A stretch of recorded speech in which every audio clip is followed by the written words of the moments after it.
કે દુનિયાના ગમે તેવા ભગવાન હોય, દુનિયાની ગમે તેવી માતા હોય, પણ મારા કુળના દીવાના તોલે તો કોઈ નહીં. એવી સમજ અને એવી પ્રેરણા તો ખાલી મારા સાનિધ્યમાં જ જોવા મળી છે કે જે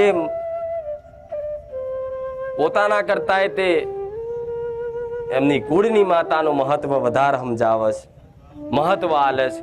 કોમ જે કદાચ મારા જેવી માતા કરી જાય છે, છતાંય જસ તમારી માન આલવા વાળી જગતમાં હું એક જ માતા આવીશ. એ કોમ કરી જવું પણ નોમ તમારી માનું આલ્યું. દીકરા મેં નહીં, તારી માતાએ કર્યું છે. સમ જગતની બધી માતાઓ તો જસની ભૂખીએ છે કે જસ હાલો, મારે જસય નહીં જોતો. પણ હું તમારી માં પ્રત્યે